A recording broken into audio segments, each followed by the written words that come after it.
Hey everyone, it's JC. Welcome back to another video for Ink on 3. I'm excited to share this bold floral arrangement on a card using a new Ink on 3 stamp and die set, as well as some other Ink on 3 products. I love to color florals, you all know that, and one of the products used in this video uses a product exclusive to Ink on 3 called Fadeout Ink. But before I get into that, let's talk about the stamp set. This stamp and die set may look familiar to all of us Ink on 3 fans. The Magnolia images on the Ink on 3 Big Bold Magnolias are a standalone version to the flowers found on the Heels to You 4x6 stamp set. So this may be a perfect addition to the stamp set you already own and love, or just a fabulous floral set all on its own. Now let's talk about this Fadeout Ink. Fadeout Ink from Ink on 3 is nothing like I've used before. It's a hybrid ink that is watercolor and alcohol friendly, but the wonderful thing about this for you no-line colorists is that the ink will disappear or fade once pigment is applied to it. So there is truly no trace of an image, just your beautiful coloring to shine through. There are a few steps that I like to take when using Fadeout Ink. One of the most important things I do when I'm alcohol marker coloring is conditioning the stamp. Here I will use Juicy Embossing Ink from Ink on 3 and apply a light coating of this on my brand new stamp. Then I will rub my palm on the surface of the stamp until I feel the photopolymer is no longer sticky. Now the stamp is ready to take on Fadeout Ink, and I just use my mini Misty to ensure I get a good impression. You may not be able to see that I've stamped anything on your screen from afar, but when I hold my panel closer to the camera, you'll see a light gray outline of the wonderfully illustrated images. In your own workspace, you'll see this much better than what my phone can pick up while filming, believe me. And as I mentioned earlier, Fadeout Ink is also great because you can use this product for watercolor as well, but I won't go into detail in this video on that. So now that I have my images stamped, I'll start my process of no outline coloring. For the leaves, I'll use this spread of gray-green inks and supplement it with this Prismacolor pencil. I use Copic markers to lay down a base layer, and the colored pencil helps me refine details and outlines. One of the things I like to do when coloring with alcohol markers is using the brush nib of the marker and doing this flicking motion as I'm coloring. I find this helps create some movement when coloring by creating directional strokes. I also try not to overblend my colors. Overblending results in graininess, spottiness, and while most of this depends on the quality of your paper, I think applying light layers with a gentle stroke helps combat this undesired effect from alcohol markers. And speaking of paper, I use the tried and true Nina Solar White in 80-pound weight, and it's always what's worked best for me. I won't show you coloring all of the leaves because I just did the same thing I think 7 times. I work from darkest to lightest alcohol marker shade. I find that this is easier to blend, and then I'll supplement with the colored pencil as needed.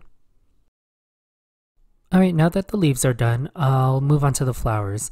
My approach is the same as the leaves, but I will take into account the shadows of the petals since now you'll have elements that overlap. The technical term for this is chiaroscuro, creating light and dark contrasts. The colored pencil in this case is the most important coloring medium to getting a crisp and refined colored image. Off screen, I'm constantly sharpening this pencil to make sure I'm getting an ultra fine point to get into areas where I want very defined shadows, such as the areas where petals overlap or where a petal will fold in on itself. I prefer starting from the outside petals and working my way in. I consider it a sort of warm-up or a trial run, so that by the time I get to the center of the flower, my coloring is deliberate and confident. After all, the center of the flower always gets the most scrutiny, just as a real flower. I wanted these Magnolia images to look almost white, but with magenta or fuchsia veining, just like some of the Magnolia flowers I've seen online.